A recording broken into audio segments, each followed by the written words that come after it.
Hey, DawgNation, I'm Brandon Adams, and this is DawgNation Daily, the daily podcast for Georgia Bulldogs fans. We love our friends at Kroger, but it is not Kroger today. It's our great friends from Engineered Solutions of Georgia. How about this? I really do feel like kind of like Vanna White here right now, where you like sort of touch the screen, and it kind of turns over and becomes the right letter. Let me just tell you this. I am so happy to be back today. Got a little bit of a tan, feeling pretty good. Weather is awful when you return, but you know what? It is a fun day to be here back in the saddle. Really big show here today, looking at some stuff related to Georgia football. We'll have some fun with the Gus Malzahn stuff. Our buddy Connor Riley going to stop by and see us. So we're just going to do a whole bunch of stuff here over the course of the next few minutes. Just really rip-roaring, raring to go. Back in the saddle again today. DawgNation Daily, the daily podcast for Georgia Bulldogs fans, presented today by our friends at Engineered Solutions of Georgia. And man, oh man, is it going to be a good one. So get settled in, get that cup of coffee, hot chocolate, whatever you're doing. Hopefully you're not going outside right now. Maybe you're kind of settled in, snuggled up by the fire, getting ready to enjoy yourself. But DawgNation Daily, daily podcast for Georgia Bulldogs fans, presented by Engineered Solutions of Georgia, begins right now. Today's episode of DawgNation Daily is brought to you by Engineered Solutions of Georgia. Dial 678-ESOG now for a solution to your foundation and waterproofing problems. Presented by DawgNation.com. This is DawgNation Daily, the daily podcast for Georgia Bulldogs fans. Here's your host, Brandon Adams. 90-something% of the people who consume this show, whether it be podcast, video, or whatever else, they do it after the fact when it's no longer live. So whether or not I'm here recording live or not really does not probably make that big of a difference to the people who consume the show, other than the fact that, in some cases, maybe we might miss a big story if it were to break or things like that. So the fact that I'm kind of back to normal today probably doesn't mean a whole lot to too many people. But nonetheless, I am really glad to be kind of back in the chair doing the show. I say air quotes live. It's certainly live for some people, available on video, but kind of the day of recording here. So it's great to be doing this once again. And it's kind of interesting when you kind of get back into, work mode again and start seeing what people have been talking about while you've been gone. And it's interesting. One of the pre-recorded shows that we did was related to a topic that we'd also addressed, a couple of days before that. We've been kind of heavy on this notion that the Kirby Smart championship window, the Georgia football championship window with Kirby Smart as head coach, was not on its way to closing anytime soon. And we'd push back against some of the narrative out there about that. And frankly, the people that had kind of, put that into the universe, I don't think had any kind of, ill will intended or anything like that. They're not intentionally trolling Georgia fans. We're kind of in that hot take season, right? This is the talking season, and this is just kind of one of the hot takes that come out there.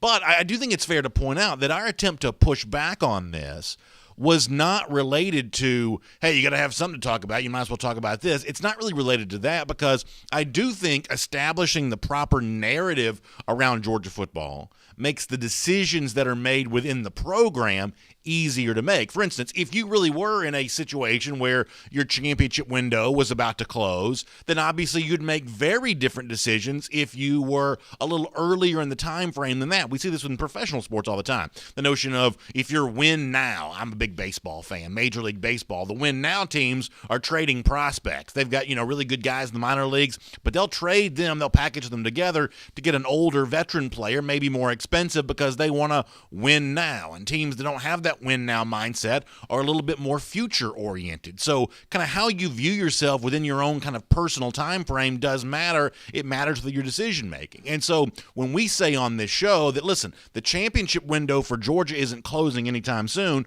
no matter how restless Georgia fans are to win a championship, that all really matters. And pushing back against that the way we did, and I saw, kind of Paul Finebaum talking about that a lot this week. Barrett Salee goes on the Finebaum show. He addresses that on there, saying, no, the Georgia championship window is not closing anytime soon. And I think that's all correct to say that. I think what we've said here over the course of the last few days is also correct there as well. And I think it provides a proper framework for all of this. That you look at the most recent national champion, Nick Saban, Alabama, when he won his first at LSU in 2003, had been a coach for a number of years at Michigan State and Toledo before that. He was a veteran coach when he finally won one. Say the same thing about Ed Orgeron, who's having what seems to be early success at LSU, but had been a head coach prior to that at Ole Miss. Dabo Swinney had been a coach for a good handful of years before he finally broke through at Clemson. Kind of on and on and on you go. That the guys that win championships championships have a lot of experience kind of predating the championship they win. And right now we're in a process of seeing Kirby Smart earn all of that experience that may eventually, and I believe will eventually, pay off for him in terms of a national championship. Now, all of that is kind of a precursor, a setup to say this. There was something else that Paul Finebaum said a little bit that I thought was very interesting from a couple of days ago, and I wanted to spend a minute or so on that on this program. Finebaum, of course, you know him from the SEC Network, does the show there every afternoon, but he also makes a weekly appearance on a sports radio station in Birmingham, WJOX. Finebaum obviously got his start in the state of Alabama, still goes back to the WJOX radio show to kind of, visit with the folks there and share some opinions. And one of the questions that came up was, hey, who has more pressure on for this upcoming season? Who needs a big year more for the upcoming year? Is it Ed Orgeron at LSU? Is it Kirby Smart at Georgia? And the answer that Finebaum gives, I think, is a really interesting one, especially in the context of what I just said before of a lot of folks in the media wondering if maybe the championship window might be closing on Georgia. This from Finebaum from WJOX, I think is really good, and I think it sets us up for another pretty interesting conversation about Smart. So context once again. Host from WJOX, ask Finebaum, who has more pressure on him for the upcoming season? Is it Ed Orgeron at LSU? Is it Kirby Smart at Georgia? And in answering the question, Finebaum, I think, opens us up for a pretty interesting topic related to Kirby Smart. Take a listen to this. In spite of this chatter out there about Kirby Smart, and I've heard it and you've heard it, Danny Sheridan was on our show the other day, and he picked Georgia to make the Final Four, but he said if they don't make it this year, when will they make it? I still think the overall record there is exemplary. Where Orgeron, he has the national championship, which will buy you a lot of goodwill, but it won't secure you forever. And I know Gene Chizik somewhere is nodding his head. He has bigger issues off the field, and all these things that keep piling up, I think, are more of Orgeron's problems than on the field. Kirby Smart just needs to quiet down that conversation out there that he can't. That he's not a great on-the-field coach, and whether he is or isn't, it will continue to be debated. But I think his record is pretty good. Look, I think that Paul Finebaum is a particular taste. Some people like him, some people don't. I don't consider Finebaum to necessarily be a football expert. There are tons of people listening or watching our show right now who know more about Georgia football than Paul Finebaum does. But there is one thing in which that I think Finebaum is really good at doing, and I think it makes him an important resource because of this.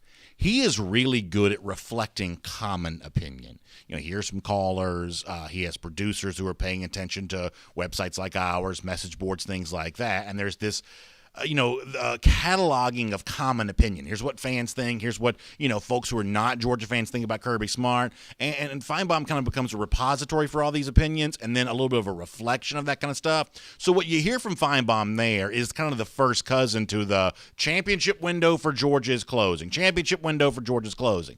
And what Finebaum adds to that right there is there are people who wonder how good of an in-game coach Kirby Smart really is, because is it conjunction? Is that when you add on something to a sentence?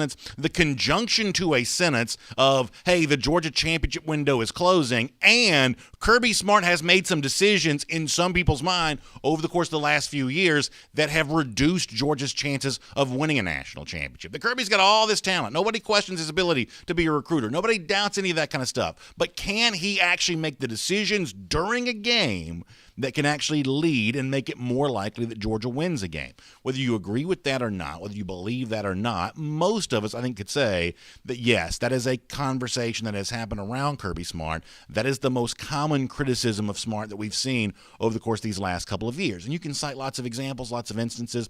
For instance, the 2018 SEC championship game comes up, the decision to fake the punt there late with Justin Fields in the game. I think that probably stands as the most regrettable decision during a game on field for Kirby Smart. I can tell you that it just so happens that I was on the sideline, the Georgia sideline, when that moment happened in that game, talking to someone right there side by side, a very I would say, trusted source when it comes to stuff related to this kind of stuff. He did not question it at the time, the person that I was talking to, because he felt like the Georgia defense was gassed and they needed to do something to keep them off the field right there. You can question that if you want to, but at the time when it comes to the 2018 fake punt, people whose opinions matter on the sideline at that moment were not really questioning why Kirby Smart rolled the dice the way that he did. But there are obviously also, plenty of other things that can kind of be brought up here of, is Kirby Smart a good enough in-game coach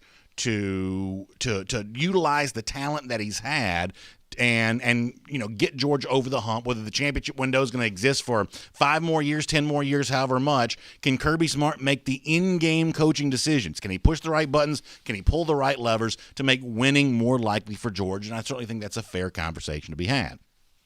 As I said before, you can highlight some of these specific individual moments and have different opinions about that, but obviously what Kirby's going to do in-game is going to really matter here. And so here is what my response would be to the question of, well, how good of an in-game coach is Kirby, and what does he need to do from a coaching standpoint to get Georgia over the hump?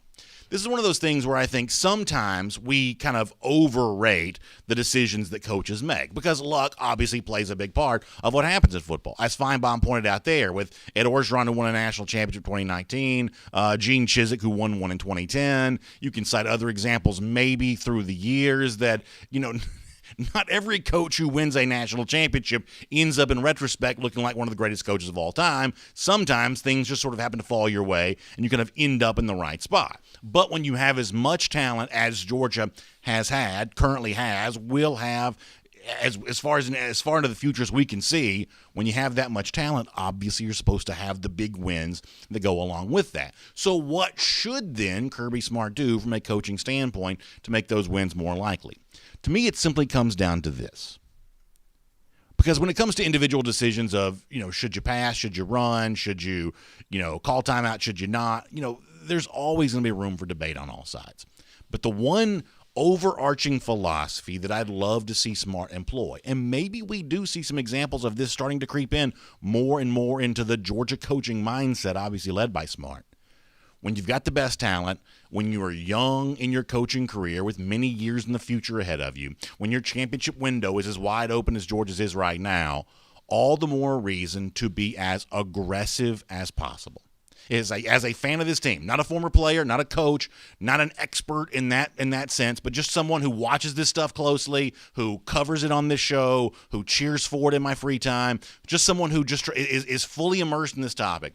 The one thing I'd love to see more from Kirby Smart from an in-game coaching standpoint, the thing that Paul Finebaum brings up right there, the one thing I'd love to see is just a little more aggression, just a little more willingness to roll the dice. On offense, throwing the ball a little more, going for it on fourth down a lot more, going for touchdowns instead of field goals a little bit more. On defense, rushing the passer a little bit more aggressively, sending that extra rusher to make getting to the quarterback a little easier. Those are the things I'd like to see a little bit more from Kirby Smart. Across the board, the difference between the kind of coaches who understand the in-game scenarios that give themselves the best chances to win, I think it comes down to how willing are you to be as aggressive as you can be, given the fact that you have a talent advantage against almost every single opponent that you play. Now, let me give you one specific example of this. Go back to the Peach Bowl at the start of this year, the end of the most recent season, late in the game there, Georgia in a spot where it could have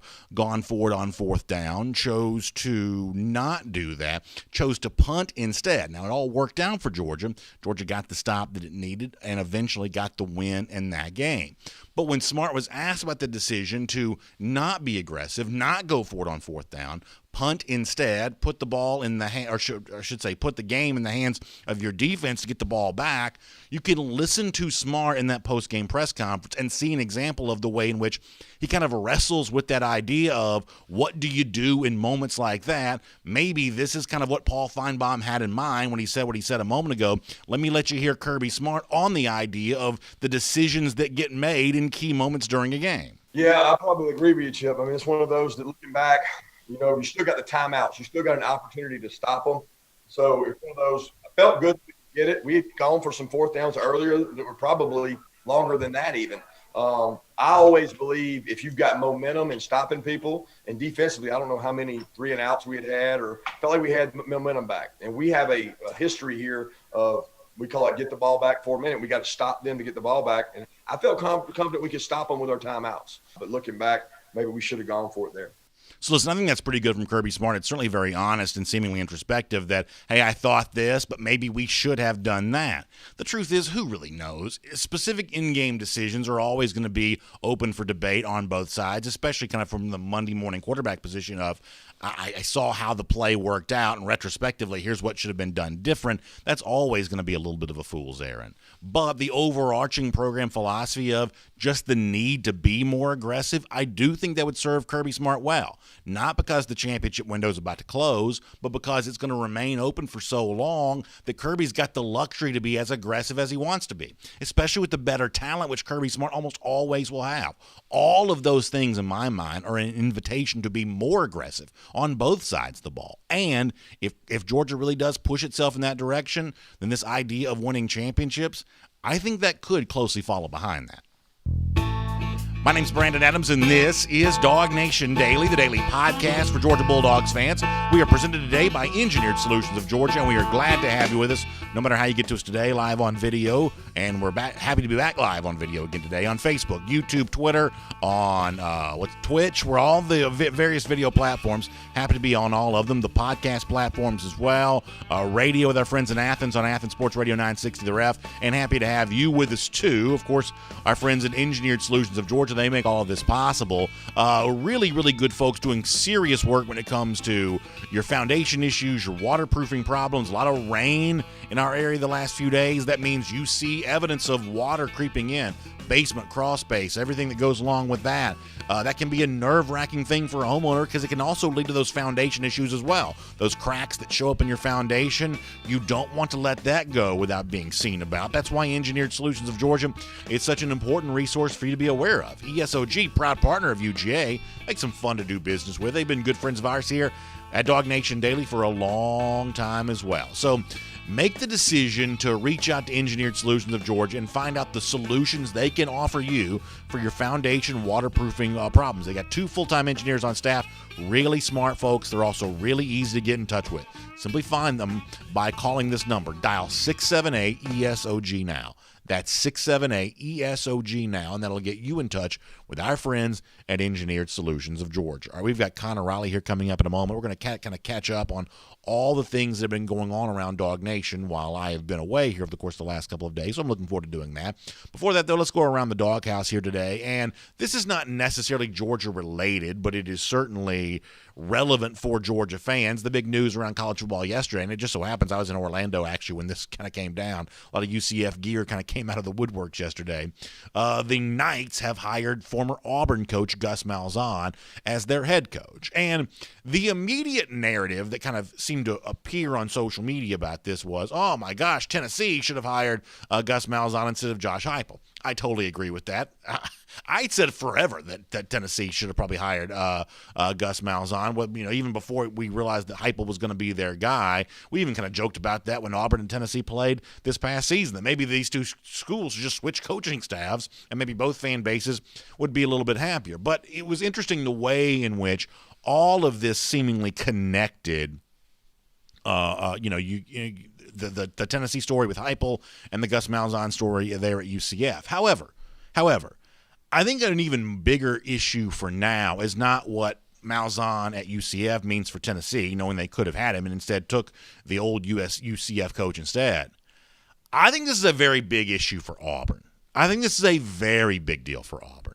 Watching to see how Gus Malzahn performs. Not at the same level of program as Auburn, but UCF is one of the higher-tiered Group of 5 programs for sure. In fact, UCF beat Auburn in the bowl game a couple of years ago, as many of you are aware of. What Malzahn does in his early days at UCF is going to be a huge comparison for what goes on at Auburn with their new coach, Brian Harsin. So many of you remember what it was like to be in the early days of Kirby Smart with Mark Richt as coach at Miami. For a while, that was an incredibly hot topic. There are a lot of Georgia haters in the media, and some of this was not, good faith arguments, but there are a lot of Georgia haters who are kind of using the presence of Mark Richt at Miami and trying to use that as a cudgel against Kirby Smart, holding that over Georgia's head of, are you sure you hired the right coach? Are you sure you wouldn't have just been better off with Mark Richt?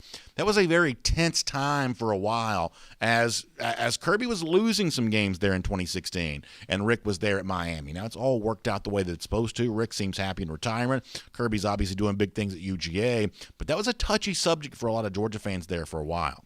Think about this, and then we'll wrap up. Here's Auburn's early schedule for this upcoming season. Road game in September at Penn State. Road game in early part of the season, I forget if it's October or September, at LSU. Georgia on like October the 9th. You have 3 very losable games in the very early stages of the 2021 season for Brian Harsin. What happens at that same span if Gus Malzahn, and we don't have the dates yet for the UCF schedule, so we don't know what order their games are going to come in. What happens for Gus Malzahn if he gets off to an early winning streak there at UCF? What if he's 5-0 while Auburn's like 2-3 or 3-2 or whatever the record might be there for that? How much more pressure does that put on Brian Harsin there at that moment? Because the one thing that I don't think gets enough attention is, and listen, the people who are watching, listening right now are not fans of Gus Malzahn, so they don't want to hear me praise him. I'm going to say this anyway.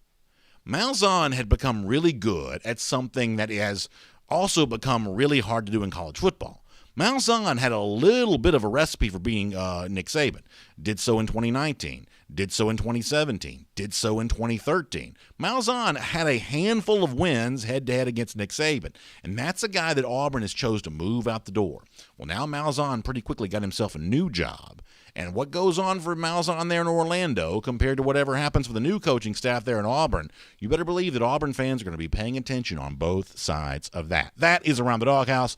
And before I say hello to my friend Connor Riley, let me also give a big shout out to my friends at Marlowe's Tavern right now. I want to make sure you know about a really big thing they have coming up. This is a great, great way to celebrate Mardi Gras, but also enjoy the taste that kind of are associated with that. The Bayou and Bourbon event taking place at Marlowe's Tavern is something that you're going to definitely want to be aware of. Some Cajun-inspired meals from Chef John Metz. Some really good stuff here related to all this, whether it be the roasted chicken and shrimp gumbo. That's really good stuff. The Nolan-style po' boy, the deconstructed jambalaya, honey bourbon bread pudding. What an amazing, amazing dessert item that is. All of this kind of there at Marlowe's Tavern. Just some incredible stuff to check out there.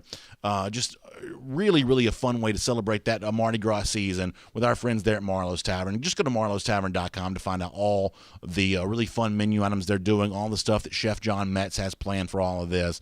This is just going to be an incredible, incredible event taking place for the next couple of weeks there at Marlowe's Tavern. So go to marlowestavern.com to find out a whole lot more about that. All right, we're off and running here on DawgNation Daily, presented by ESOG here today. I'm going to have more in the Malzahn situation before we're done on today's show. But for now, on everything related to Georgia football over the course of the last few days, kind of getting caught up on that news cycle, let's welcome in Connor Riley here on DawgNation Daily, presented by Engineered Solutions of Georgia, and good to have all of you with us there as well. From Athens and across the SEC or wherever the recruiting trail may lead, here's a DawgNation.com insider. So very long off the top today, a little longer, certainly much longer than usual. Obviously, I haven't been here in a few days. It's hard to rein myself in after a few days of being off, but I am happy to talk to Connor Riley here for a moment. DawgNation Daily, presented by Engineered Solutions of Georgia. Connor, welcome back to the program, and we appreciate you being on the wall here while I was away, and hope you've had a nice time. Yep, as always, it was a pleasure. Did you have a great vacation? I did. Went to Disney World. Got a little tan. Always feels nice to be able to do that. Weather was great. Disney was fun, crowded, socially distant, of course. But there was it was a lot of fun. It was, as a parent, a dad. It was great to be able to give that experience to my children. Something we've been wanting to do for a while and just had not been able to do that. Was able to take my mom with us as well. Obviously, a good time for her to get away, just given everything that's been kind of going on, and just a really fun family experience. I am very, very thankful to have the kind of job where I can get away and spend a couple of days, but also to kind of pop back in here and do this again. So I appreciate you asking about that. Well, it was miserable here in Georgia, so I'm glad I heard the weather has been, not to do weather talk, but I heard the weather has just been terrible. It has not been fun. So let me do this. I want to do a lot of Georgia football with you, but since I was just talking about Malzahn, I'll kind of give you my opinion on that. Now, I've got some more things I want to say, but I think Malzahn getting a job this quickly for UCF is a problem for Auburn because let me just say this. Look at all the coaches in the SEC who, once they lost their job, they weren't able to quickly be rehired. Matt Luke, Will Muschamp, Butch Jones. Jim McElwain. We don't really know what their job offers were. They may have turned down behind the scenes, but there seemed to be a little bit of a waiting period of, hey, you can get back in the coaching ranks, but you're going to have to wait here for a minute. UCF, fairly big group of 5 job, told Malzahn, no, we don't want you to wait at all. Jump back in and do this for us right now. If he gets off to a hot start at UCF, I think that could really be a little bit of an anchor around the ankle of Brian Harsin beginning his career there at Auburn. Yeah, I think with Malzahn, there was a case for him keeping him another year, let that buyout go down a little bit, truly let him bottom out there if things don't go well at Auburn next year, especially as you laid out with the schedule that they have. But they accelerated it. They make kind of a mess of the hiring cycle. It wasn't full-blown Tennessee in 2017, but it was sort of close to that.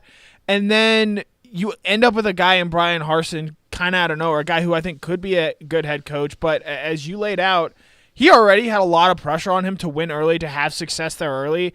And now to have Malzahn at Central Florida, a place that I think he's going to be able to recruit against Auburn for some of those similar prospects, especially you look at what Auburn was able to do in recruiting the last couple of years. That Central Florida, Georgia, Alabama area, Malzahn recruited really well there. And if he brings in a guy like Travis Williams to be his defensive coordinator, who's a dogged recruiter and someone who is very well regarded in that aspect, I'll be interested with Malzahn to see, does he want to make Central Florida his forever home? Because that can be a really good job for him. And, he's been through the SEC pressure cooker, and, he might just decide, hey, UCF is a place, I can be a top 20 team yearly, and if things break right, I can be potentially a top 10 team, and I get to scream about how unfair the college football playoff is. And then maybe one day, eventually, when the college football playoff gets opened up, UCF might have a very real shot at potentially being the best group of 5 team every year. So from an Auburn perspective, I think Malzahn at Central Florida certainly gives you some pause and some worry about what Brian Harsin is going to do, especially early on. Well, let me just say this, and then we'll kind of move on, talk more specifically about Georgia. But Malzahn, I mentioned Mark Richt a few minutes ago. They are of a similar fashion in that we have almost no ability to kind of conceptualize a good coach. Not a terrible coach, not a great coach, just a good coach. Malzahn had some real problems at Auburn over the years, but coupled with that was the 2017 Auburn team was really good, as Georgia fans remember from that November game, and obviously got to a national championship game in Malzahn's first year of 2013. Beating Saban again in 2019 is no small feat. The last team, I guess, to beat Alabama would have been Auburn in November of 2019. That Malzahn did enough that I think he's unquestionably a good coach. He also had enough problems that it's pretty clear that he's not a great coach, and he probably never will be. Maybe you would say the same thing about Mark Richt, too. It's like, what do you do with a coach that's good? Fans obviously get bored, impatient, restless. Boosters eventually feel the same way.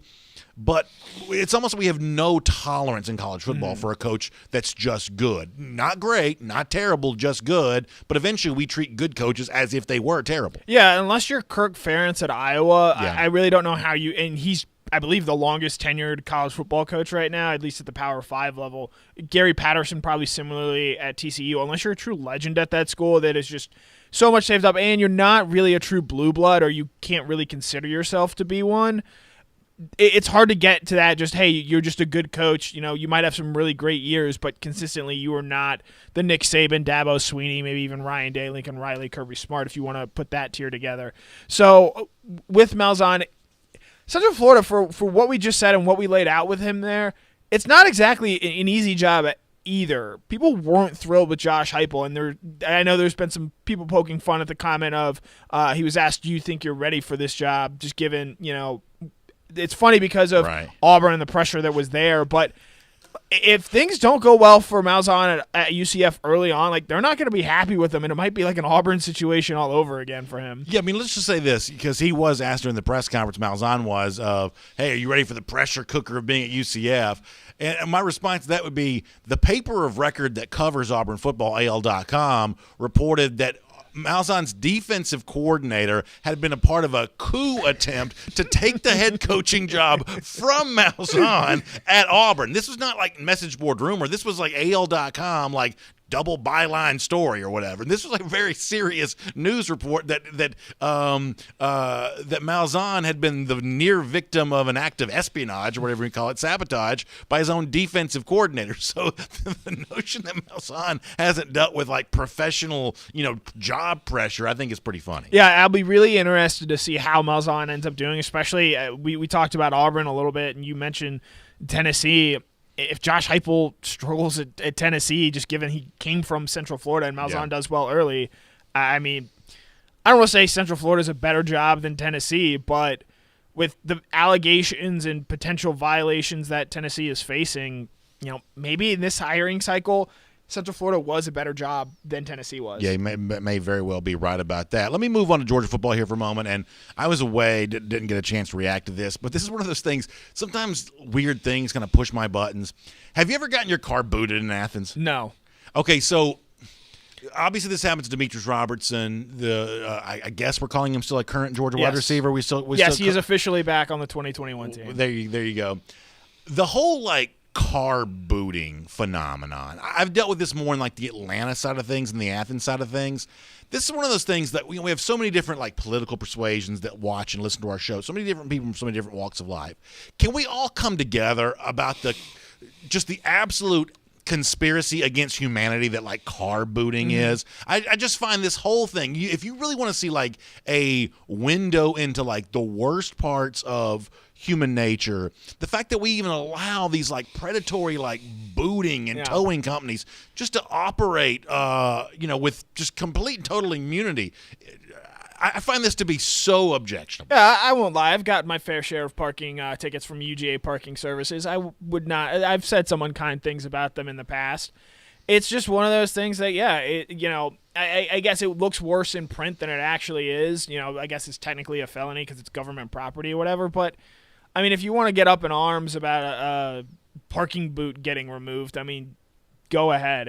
I don't think this is as big a deal as some people are making it out. I mean, my advice would be if you do get booted, you should not try to take it off, even though there's all kinds of videos out there about how to do it. And even though there's a part of me, what's the line from Anchorman?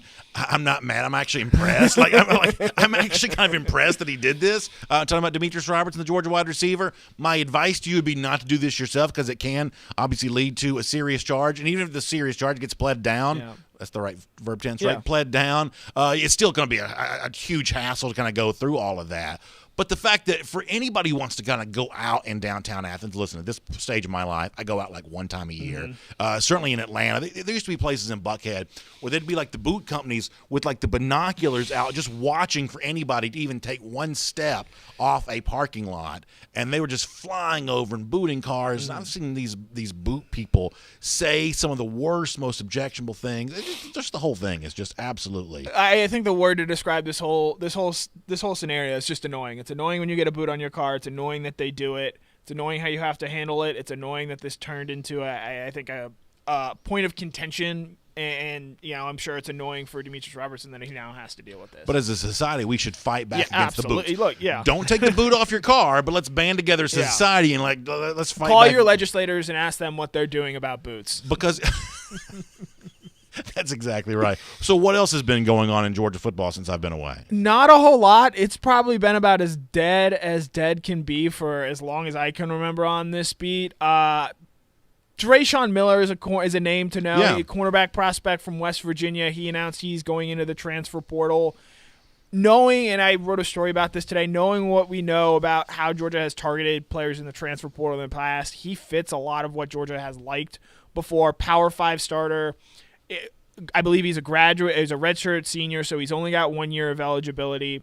And he does have experience with Georgia's new defensive backs coach, Jamil Adai, and he is from the state of Georgia. Played high school football with Rodrigo Blankenship at Sperryberry High School way back in the day in 2016. So it'll be interesting to sort of watch and see. I think everyone realizes at this point Georgia needs more help at cornerback, and they're going to go out and I think try and land a starting caliber player there. And Miller is really, I think, the first one to enter the portal that sort of fits the description that Georgia's looking for. And the key words there, enter the portal, because I was going to ask about Miller, and I guess my framing of this is this certainly seems to have the potential to be more real than, like, say, the people in our comment sections who had Elias Ricks on Georgia's depth chart. As it turns out, Ricks is even leaving LSU that I can tell. Yeah. I mean, there were a lot of Georgia fans that kind of had Elias Ricks on the team, and there have been other transfer portal guys that we've kind of thought, well, that's a perfect fit for Georgia.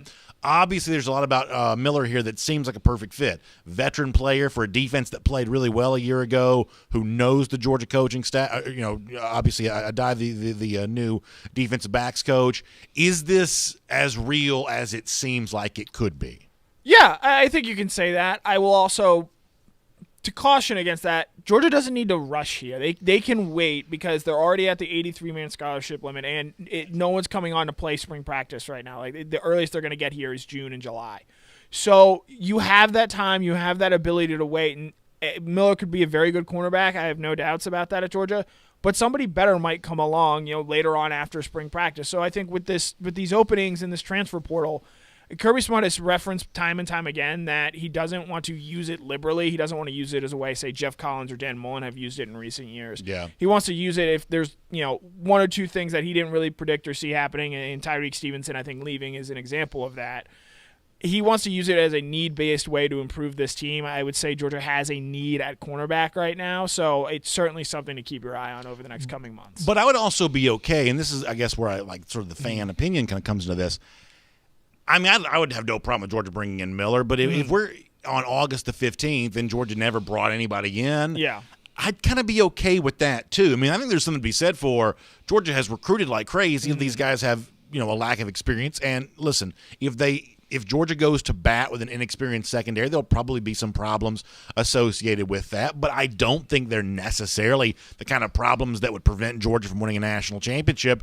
Honestly, there's a part of me that'd be kind of fired up if Jamil Adai and Kirby Smart and Dan Lanning, everybody else said, hey, we're just going to, happy with the guys we got. We're going to kind of go with them. Because, I mean, I hate to, get too deep in the weeds on this, but there's a way in which, if you bring in a transfer portal guy, it can almost be used as, negative recruiting against you. They're going to recruit you, they're going to promise you early playing time, but then they're going to bring in a veteran on top of you that kind of takes some of that time away from you. I wouldn't be mad if Georgia brought in a veteran defensive back out of the transfer portal, and this guy from West Virginia seems like a pretty good option. But I guess what I'm saying is I also wouldn't be mad if Georgia didn't do it either. Right. Georgia has to find out what it has in Keely Ringo, and to a similar extent, I think Jalen Kimber and Nyland Green as well. And preferably you'd like to see that sooner rather than later. I think cornerback is more of a game 1 problem than a game 13 problem. I think by the time we get to whenever Georgia has to play Alabama later in the year, I think we'll probably feel better about the cornerback position than we do necessarily in that season opening game against Clemson. Conversely, I think left tackle might be a bigger Game 13 question than it is a Game 1 question. You have a bunch of options you can throw it at. You could throw Jamari Sawyer back there after he played, I think, pretty well in the 2020 season. But do you have a guy that is a difference maker in that game, in that SEC championship type game at that left tackle position? That has to be seen and played out over the course of the 2021 season. Yeah, I think that's a pretty good point because I would say there are a lot of ways to give cornerbacks and defensive back types help. You can get a good pass rush. Yeah. You have a little safety shade in that way. You can do a lot of things to help guys on the secondary. But when it comes to your most important offensive line position, that backside protection for the quarterback, there's a certain sense of that's a one-on-one battle between a big offensive tackle and a very good pass rusher on the other side, and it becomes the left tackle's job to help the rest of the offensive linemen. There's only so much those linemen can do to help him. So I would say that is a probably much more important personnel type decision and playing time type battle that we're going to see play out here over the course of the next few weeks. There's also options there in regard to that, but I would agree with you that generally speaking, in terms of potential for calamity, it's a lot more important to think about who Georgia's left tackle starter is. Is there a name you would like to see at that left tackle starting position come Game 13? I should clarify there. I mean, I guess Broderick Jones. I haven't thought that much about it. I mean, because I'm not against it being Tate Ratledge. I mean, I'm not against it really being anybody. I would be surprised if it's like a Marius Mims. It just seems like Georgia's not the kind of program now the way that it was a couple of years ago where you had to beg a guy like Mims to be ready. Otherwise, you weren't going to have 5 guys you felt great about. Georgia's got more depth than that. I'm not going to say it can't be Xavier under Truss, just because Truss didn't probably have a great game against Cincinnati in the Peach Bowl. That's a lot to do for a guy that had not really done a ton on the field prior to that in his Georgia career. So I haven't closed the door on anybody. There's obviously an energy around it being someone like Broderick Jones was a huge member of the 2020 signing class, but I think one of the cool things is there's a number of guys that potentially could be. I think you mentioned on either this show or some place in the past of what if you switched McClendon over there and he became the left tackle. I got no problem with that. It seems like McClendon probably had himself a pretty good year all the way around. Yeah, Georgia, again, they have options at that left tackle position. I think by the time they go to play Alabama in the SEC championship game, which I think they'll get to, they have to have an offensive line, I think, that can win them that game. You look at Alabama and LSU, the last two national title winners. Yeah, they had a ton of wide receivers, and yes, they had great quarterback play. They also happen to have the best offensive line in the country both years, winning the Joe Moore Award. This last Alabama team, Alex Leatherwood winning the Outland Trophy, Landon Dickerson winning the Remington Award for the best center. Having a great offensive line, and not just 5 great guys, but 6 or 7 guys behind them that can come in and play, like you had to see with Alabama later in the year when Dickerson got injured. I think that's a huge – it's not a question. It's a curiosity to me. How does this Georgia offensive line improve in year 2 under Matt Luke? Let me just say this to finish off our conversation as well. I know it seems like we're kind of in a little bit of a news lull at the moment, but we're about to. We're only a few days away. March is going to be an incredible month. Big recruiting news, a lot of major decisions to be made. I really love the way in which the 22 cycle seems to be kind of accelerated and all of that. That's great. I think this spring practice for Georgia is going to be phenomenal this year because, first of all, we didn't have one a year ago, so the fact that we even have one this year I think is a really good thing. I am actually really kind of jazzed up.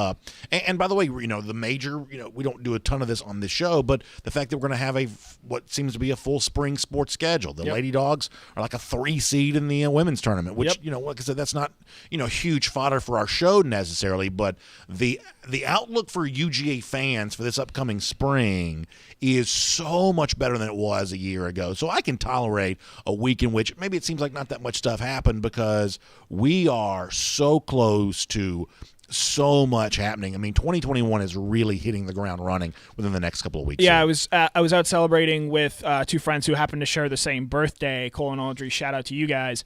And we were just remarking on it. Next month it'll have been a year sort of since everything shut down, and I think that's a really good point of right now there might not be a whole lot going on, but you look a month from now. I with the way the numbers are going, I assume we're going to be in a better place with COVID. More and more people are going to be vaccinated. We're going to have a spring practice. We're going to have daily stories to talk about out of that, position battles, how the offense is improving, what the defensive backs look like, et cetera. We're going to have the spring sports to talk about and take note of. It, as weird and as strange and as difficult as this last year has been, I don't want to say we see the light at the end of the tunnel because we still got a long way to go, obviously, but as we come up on that year anniversary of where everything sort of turned, it does sort of feel like we are in a better place. And by the way, this is way out of bounds for a show like this, but I've even been watching some of the latest health data coming out of a country like, say, Israel, which has been probably more aggressive than any country in terms of getting the vaccine into people. Their health outcomes as of late have been really, really good. It seems like the vaccine's really working, which I don't know. It's hard for me to really vision what the fall is going to look like because all of this is just so weird, right? And it's like it's hard to imagine how different things could be then than they are now. But man, it does seem like optimism is worth the trouble at the moment. It seems like you have a right to feel optimistic. I'm not going to make any kind of predictions about how many fans are in Charlotte for Georgia Clemson or anything like that, but I am definitely growing more optimistic as time goes on. That's a really good way of putting it. Maybe there's a blind optimism by me where last year I always thought we were gonna have a season because there was just too much money to be made, and based on looking at the graphs, and again, I'm not a doctor. I only play one on Twitter sometimes. Sure. The percent of the country vaccinated by date X, what does that mean as far as getting people in a stadium? I don't know, but it feels like the 2021 college football season is going to be a little bit more normal than the 2020 season, and hopefully we just continue to do the right things and make the steps we need to get to where we need to and want to be ultimately. So bottom line, a lot to feel good about. The spring certainly more normal than last spring was, and all of this heading towards a fall that I can't promise you exactly how it's going to look like, but one way or another, I think it's going to be a lot of fun for Georgia fans for more reasons than one. Connor, great stuff. Appreciate you being here. Yep, as always, it was a pleasure. Let's take a look around the rest of the league. This is SEC. Really good stuff with Connor Riley there. Certainly appreciate everything from him. Just really good stuff at DawgNation.com. His story about, kind of transfer portal stuff and how that might impact, Miller, the cornerback out of West Virginia, or any other decision that Georgia makes. That is all really fun to think about. By the way, something else that's really fun to think about before we get too deep into our SEC through, we were talking about all the fun stuff that's going to be happening in 2021, some of that about to start, some of that on the way. Don't forget about the Major League Baseball All-Star Game and All-Star, that entire series of events, home run derby, everything else that goes along with that, coming to Truist Park for this upcoming summer. That's going to be an amazing time. Not just a chance to see great Braves like the MVP Freddie Freeman, but Aaron Judge, Mike Trout, all the big stars in Major League Baseball in Atlanta, July 11th through the 13th for all of that. And of course, so many of my sons already talked about, Daddy, can we go to the All-Star Game? Can we do this? Can we do that? Well, obviously, a lot of folks are going to want to, but let me make sure you understand this, that the only way to guarantee access to all of the Major League Baseball All-Star Week events is by becoming an Atlanta Braves A-list season ticket member. That's right, and the deadline to do this is March 29th. These are going fast. The ticket packages are flying off the shelves here, so please make sure you take advantage of this really quick. For all the options that are available for you, you've got full season, 27-game options, a lot of flexibility there, which is kind of important when you got a family like mine who we like to go to a lot of games, but let's face it, we have to kind of make all that work with our schedule. The flexible 27-game options kind of give you a chance to do that. Plus, Truist Park going to be amazing on opening day.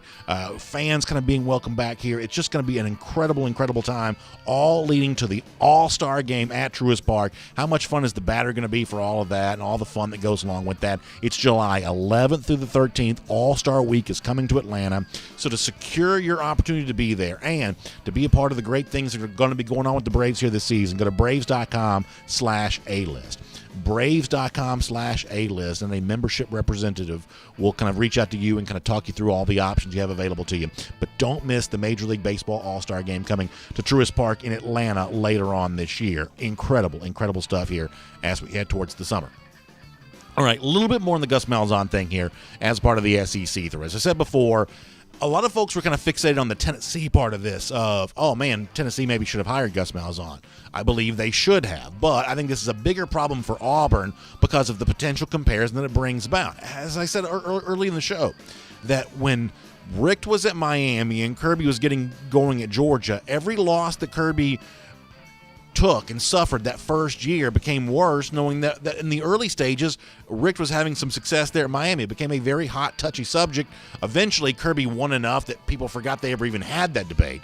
But it may not be quite so easy for Brian Harsin there at Auburn. I think the presence of Malzahn coaching at UCF could be a problem for the Brian Harsin era as it gets ready to start there at Auburn. A couple more thoughts on this. As I said before, if I'm a Tennessee fan, here's the thing I'm the most nervous about.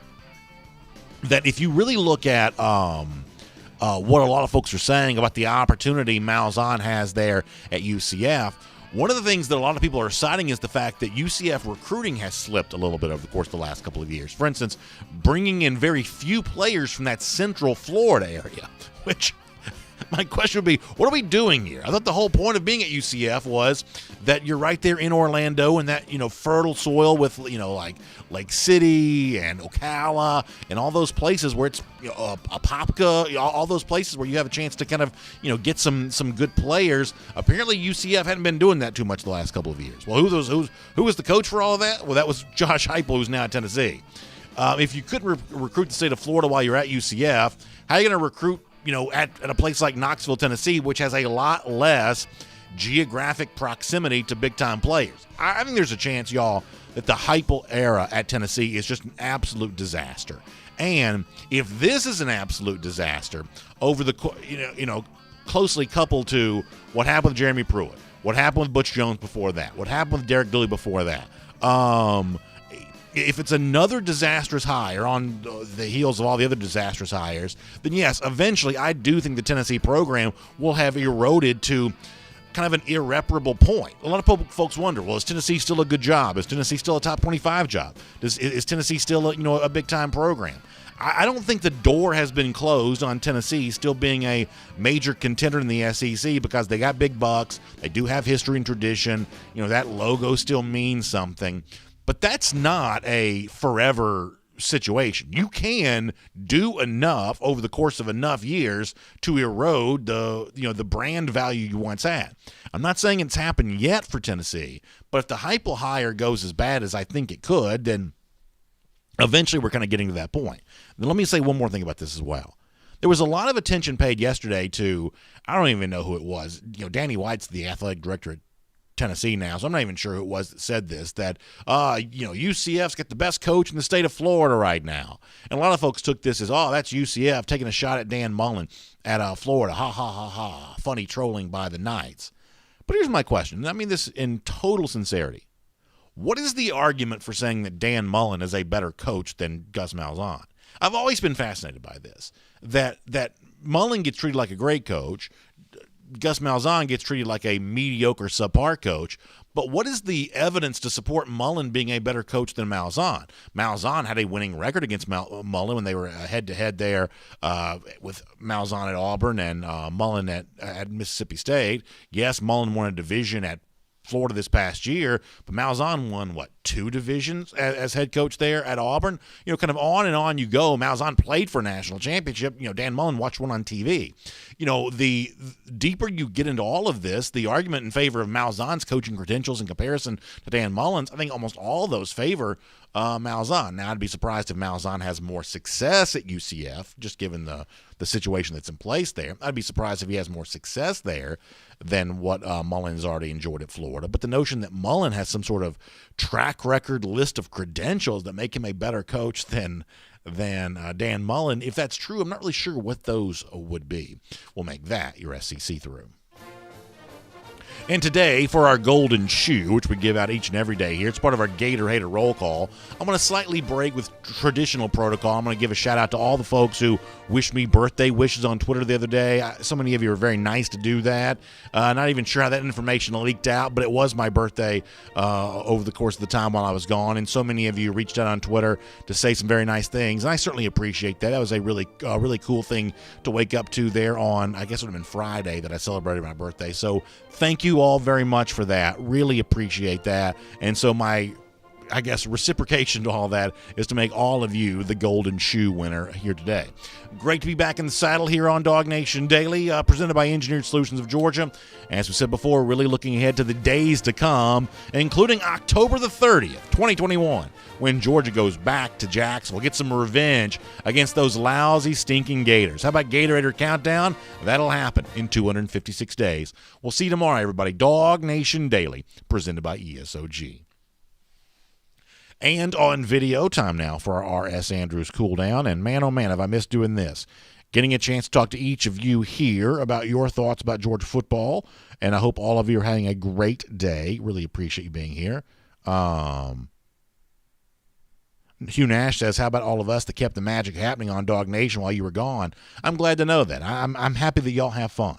I want you to be able to have fun. I'm really glad about that. And for whatever reason, I just also X'd out of my my videos. Let me pop back in here. We'll get some more of your comments. By the way, big thanks to our friends at rsandrews.com for making the, or I should say RS Andrews, making the RS Andrews cool down possible. You can find them online at rsandrews.com. Let me tell you something I just recently learned I was not aware of.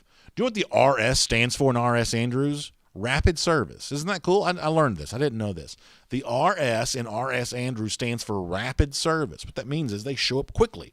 You have a problem, obviously you want it fixed as quickly as possible, and RS Andrews understands that. That's why story after story they've been delivering smiles, because they know the stakes on the other side of that decision. So rapid service for your water heater issue, your plumbing, your electric, heating system. It's freezing cold right now if yours is not working.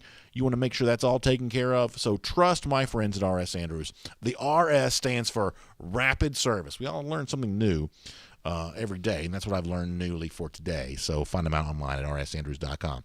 We're going to bounce around, get a few of your comments, and we'll get ready to roll out of here after this. Let me read this for a second. Matt Rukavina says, I'll have you know I had a boot put on my truck on campus, and I took a hammer to that thing.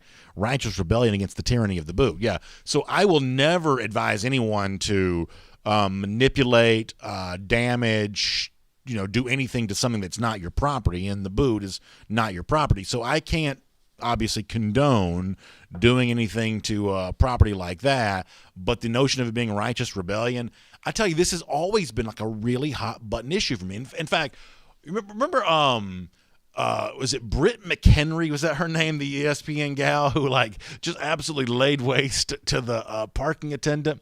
It's one of those things where like I can't support her. She said some very cruel things to the parking attendant, but I have had my issues over the years with like parking type people, whether it be getting towed, getting booted, getting whatever. It just feels like that's in life more stressful than it should be. So yeah, when the D-Rob thing came out, I was like, oh my gosh. I mean, I've heard so many horror stories. Like I said, more of my issues with that have kind of happened in Atlanta than in Athens. But I have known so many people that have had so many issues related to like towing, booting in Athens. Tyranny is not too strong of a word to use, although it probably seems like it is. But I would say that tyranny is not too strong of a word to use there. Bill Sanders says down with the boot. Yeah, I don't like him. Randy Hall has an idea. He says we need the shelves of fame here for the McDonald's money. Which, by the way, I have not really gotten a lot of pushback from the suits on the free McDonald's plug. In fact, I'm not even really sure that McDonald's would like this placement. I'm not really sure about that. So I haven't gotten a cease and desist from the Golden Arches yet. I have not gotten any kind of criticism from my bosses for having the McDonald's logo yet. So far, this seems to be existing on the desk without much in the way of controversy. Let's see how long this goes. But so far, yeah. So kind of the shelves of fame. I do like the idea of that. Obviously, I think it all kind of looks good together, but maybe we'll eventually just kind of keep adding to this. I like the idea of that, Randy. It's a good idea. Because he does like to see the idea of some future items, and there probably will be some future items. Hayes Calloway, thank you for the kind words. I appreciate that. Chad Williams says, had my knee scoped and went to a restaurant. Wife parked next door at a hotel, and they towed my car. Yeah, in Atlanta, this kind of stuff happens all the time. Where it's like, so you go to this like one restaurant or bar, you park there, and you go in. And there's another place next door, which in a free country, you want to be able to just sort of walk next door. Not across town, but literally next door without moving your car. But so many of these places, if you take one step off the property, they will boot you because obviously they're out there with the binoculars and they're doing all that kind of stuff. And they're, excuse me, y'all. I apologize. And they're just waiting for you. And it's oppressive. It is absolutely oppressive. And some of the lawless attitude of some of these boot people, and I'm just telling you right now, it's really unbelievable. It's really unbelievable, though, the kind of Wild West mentality that gets fostered around some of that kind of stuff. Zach Smith, on a more serious note, I'm sorry to hear about the loss there. Travis Foskey, I'm very, very sorry. RIP to a top dog, he says. Zach, I appreciate you sharing that. And obviously, it's been a tough year for a lot of people. And by year, I mean just the last, 12 months or so, not necessarily a calendar year. Just there's been a lot of loss, a lot of good dogs, a lot of good friends and family. And, the one thing we just try to do is we try to get together here and, provide that connection opportunity for people. And frankly, we try to honor memories from my own, father, who many of you know passed away recently, and for so many of your friends. And it's just been really, really hard. It's amazing how many, sports media types, writers, things like that have passed away, the last little bit. It just seems like that we're all on guard for bad news as of late. And so certainly I appreciate you sharing the story about Travis and his family. You, everyone, will continue to be in my prayers because we have dealt with our share of loss for sure.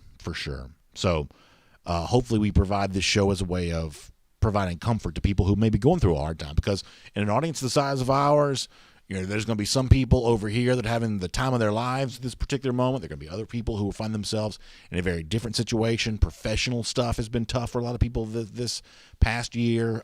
Relational stuff with folks they've lost has been really tough, and we're not, we don't ignore that. We're not immune to that. So very, very serious. Hugh Nash says, happy 44th. It was my 44th birthday. Glad you had a great trip with your family. I know how much that meant for you. Those memories are priceless. It really is.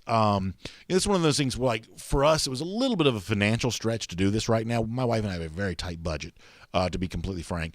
But it was like one of those things where, my son was of the age where, like, he's so into the Star Wars right now. My daughter's of the age where she's so into the Disney princesses or that kind of thing, and it was just one of those things where, can we find a responsible way to go out there and do this and really enjoy this right now? And really, for my wife and me, to give the gift to ourselves of being able to watch our children enjoy this as much as they did. And for my mom, too, who I think really enjoyed the chance to kind of get away herself. It was all really good, I would say.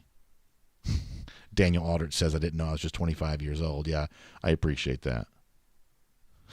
Jonathan Moore says, do I need to get you a raise? Listen, I'll take one.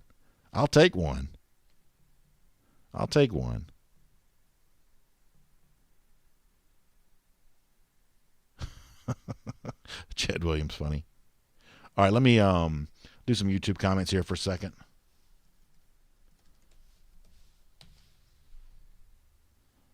We had some folks up there, and hope you guys and gals have had a good time while we've been gone. It's great to be back here today, though. Thomas Van Sant, appreciate that. That's an interesting comparison. Magoo82 talking about is it Drayshun Miller? Is that how you say his name? Comparing him to Maurice Smith, who folks will forget when Maurice Smith came from Alabama in 2016, he became Georgia's defensive MVP. He was one of the best players Georgia had that year. So you're right. In that case, it was more of a graduate transfer than it was, transfer portal type situation. And the transfer world was a little bit different in 2016. But yeah, I mean, we've seen a guy step in and be a huge player for Georgia in the past in that secondary.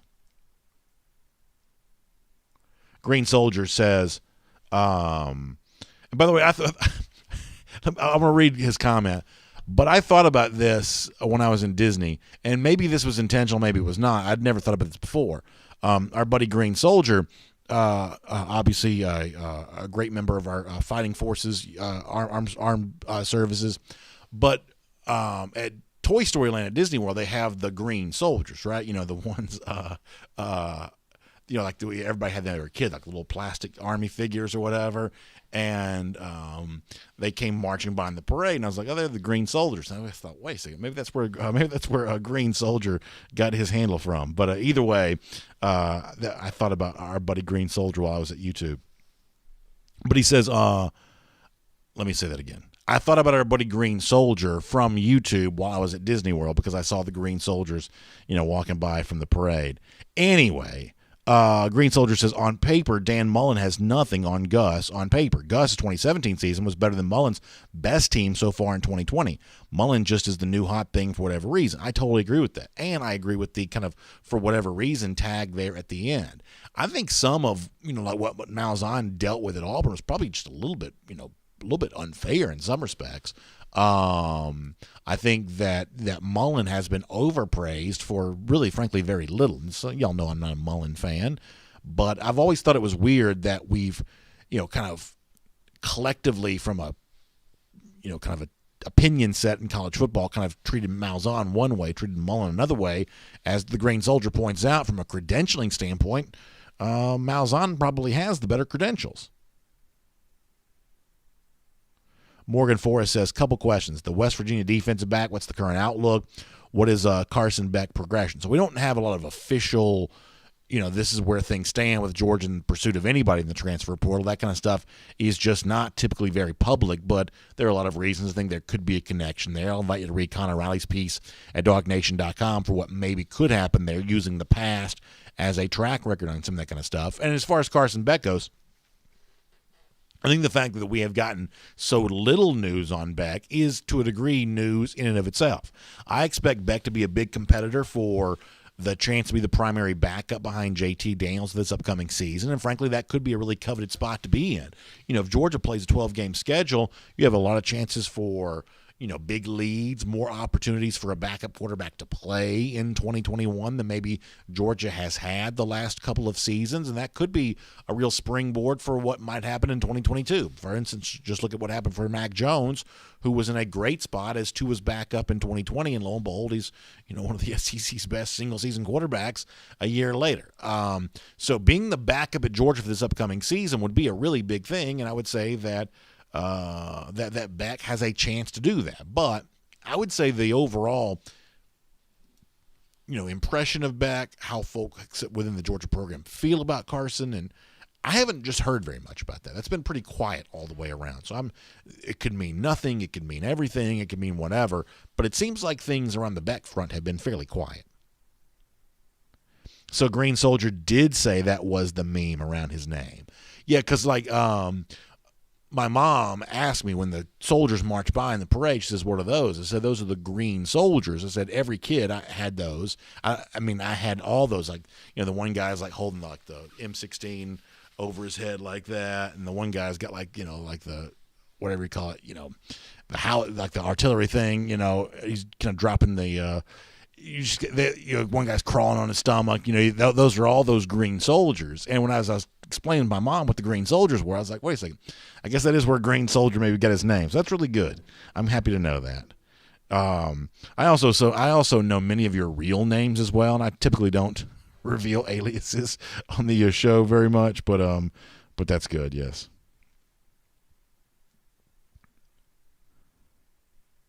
William Perry brings up a good point. Back when it was kind of at one point in time rumored that Dan Mullen might become a replacement for Richt at Georgia. Oh, boy, I'm glad that never happened. Johnny Lester said, I'd love for Beck to beat out the 5-star prospects. Listen, there's no doubt that Carson's got his share of fans in our comment section. There's no question about that. No question.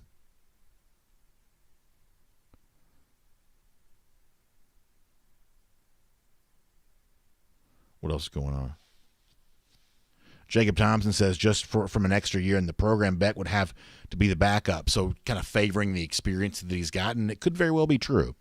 Could very well be true.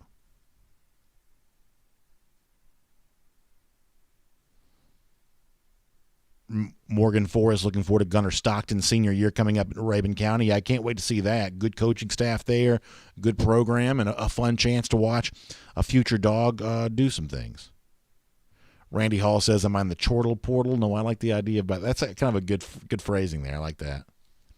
Daniel Aldridge says we're all one big happy family here, and that is indeed true.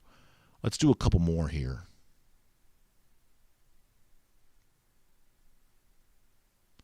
Jan Armistead says, I want the best players we can get, no matter where we get them, and please let them be quick studies and be coached up beyond their star rating. I like that, Jan, for sure. Brian Jones says Oscar Delp has gotten a crystal ball to UGA. That's good news. That's a guy that obviously seems to have a lot of ties to Georgia. His high school teammate, Dylan Fairchild. By the way, great wrestling performance from Dylan Fairchild while I was gone. That was fun to see. But you got Fairchild going to Georgia. You got Delp and his connection to, I guess, Gunnar Stockton, guys like that. So there's already a good number of ties for Delp to Georgia. You feel pretty good about that. Dre Hinton says, love the jacket. Thanks, I appreciate this.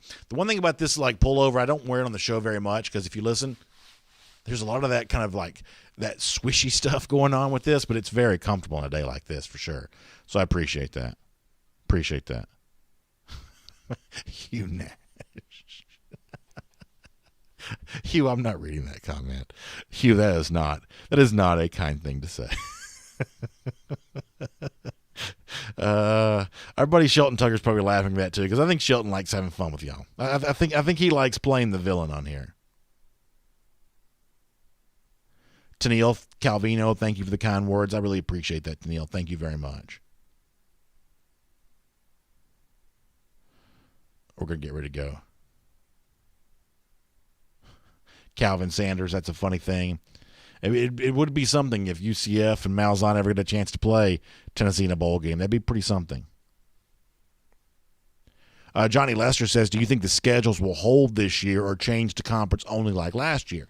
I mean, my assumption is that they're going to try to play the schedules as they are, but the one thing we've seen is there's both at times a necessity, but also a willingness to kind of do anything at any moment related to whatever's going on here. And I think the nimble attitude the SEC showed last year was actually pretty commendable. But right now, as I mentioned with Connor Riley before, I'm more optimistic than not about a lot of this kind of stuff.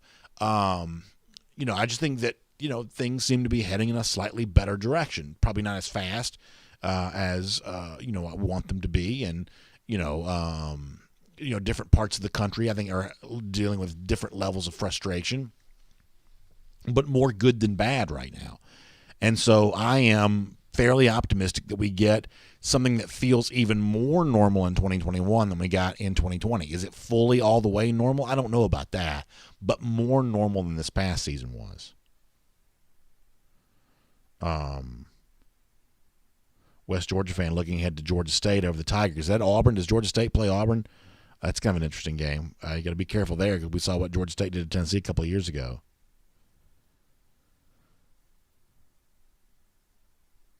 Christopher Rule says, 51 years ago, my late father took me to my first ever Georgia game in September of 1970. Watched Georgia destroy Clemson that day, 38-0. That's fun. That's a fun thing. Boy, what a great memory. We're all very lucky to have whatever your experience was being introduced to all of this. We are very lucky that we got that for sure. Frank Patterson says, I can't believe that DawgNation hasn't made mention of the Clemson players' comment about having 8 months to make excuses. That wasn't a Clemson player that said that. That was just some blogger, right? Yeah. I mean, I saw the story, and some of y'all shared it with me on Twitter. Like, I didn't know who the guy was that said it, so it'd be one thing if it was like, I'm not even really sure who's even connected to Clemson media, but it was not really a person I was all that familiar with. So that's why we didn't mention it here. But I don't believe it was a Clemson player. I think it was like just some blogger, which I'm sure, So that's why we haven't really talked about it, because it wasn't – I just didn't really feel like it was a big enough name to, like, matter. And Morgan Forrest says, yeah, it was a blogger. Yeah. Trust me. If a Clemson player said that Georgia got 8 months, think about excuses, we'd be doing wall-to-wall coverage. We'd be on for 6 hours that day, breaking that down right now, I'm afraid. All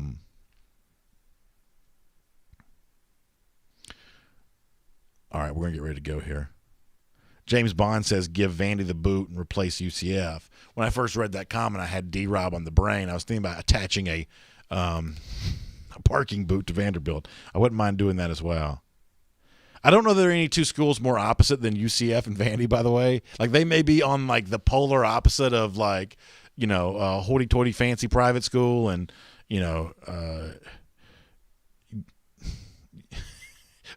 whatever UCF is on the other side. No offense. All right, we're going to get ready to go here.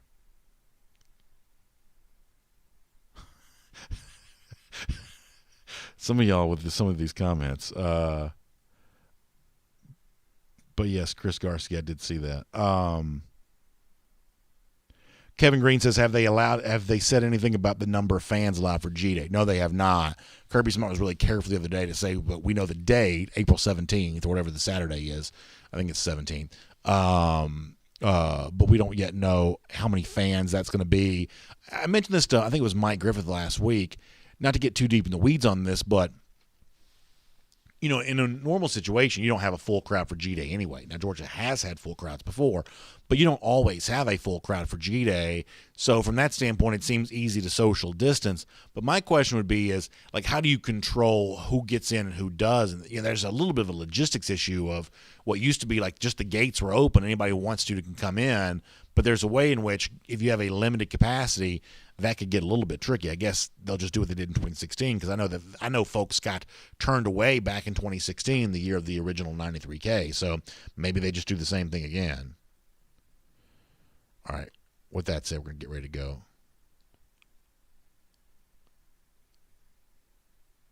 Gerald Harmon says mock drafts have Justin Fields going to Atlanta. I'd love it. I really would love it. I mean, I think the guy from BYU is pretty good too, but it seems like he may go before 4. So, I mean, from a Falcons fan standpoint, I'd take the BYU kid or I'd take certainly Fields, but my preference would be Fields because I just think it'd be fun to root for him in a Falcons uniform. And, you know, I know that he's probably faced, I would say, more criticism than a lot of the quarterbacks in this pre-draft process has seemingly gotten for whatever reason, but that doesn't change my mind that Fields would still be my preference for the Falcons. Richard D says, who do you want to see get the majority of the running back reps? Honestly, I think there's enough carries to go around, and I think this is going to work itself out. I really do. I don't think there's any kind of need for any kind of, like, competition to pit these guys against each other or to, like, you know, put Georgia fans in various camps related to different guys. That's just not really my thing as much. I mean, the unfortunate truth is somebody's going to probably get hurt because that's what happens with running backs. They deal with injuries. It's a very tough physical position, and at a certain point in time, Georgia will probably be very thankful for all the depth that it has at running back, and the rest of it will probably kind of work itself out there. So I know that's kind of a non-answer to the question, but I'm sort of okay with however that plays out. I think there's a lot to like about the veterans who are coming back, the Cooks and the Whites. I think there's a lot to like about some of the young guys who are looking for more of an opportunity. Certainly Kendall Milton kind of comes prominently to mind when you mention that. So I actually feel really good about the running back depth that Georgia has, and I can't wait to see how it does kind of play itself out. Thanks for being here for our R.S. Andrews Cool Down. Certainly appreciate you being here as a part of all that. By the way, don't forget to check out the AJC, Atlanta News Now, AJC.com. The Hawks have really fallen on hard times. They are seemingly giving up about 200 points a night. And I think, Trae Young didn't score a single point in the fourth quarter against the Knicks. So you got problems with the Lloyd Pierce administration there with the Atlanta Hawks, and there may be a reckoning coming on that sooner rather than later. So if that is something of interest to you, I know there's big-time coverage of that, AJC.com, obviously heading towards the start of the NFL draft here coming up really soon, really good coverage of that as well. And this vaccine rollout, you know, how many arms we getting it into and how's all that going? That matters when it comes to our, you know, hopeful return for college football. So read up on all of that. Get the facts. Atlanta News Now, AJC.com. Make sure you check that out today. And I appreciate all of you being here for our R.S. Andrews Cool Down. Air conditioning, heating, plumbing, electric. You can trust all of that to them. RS stands for Rapid Service. Don't forget that. RS stands for Rapid Service. RS Andrews online, rsandrews.com. You have a great day. I'll see you tomorrow at 10 a.m. DawgNation Daily, presented by Engineered Solutions of Georgia. I look forward to talking to you then, everybody.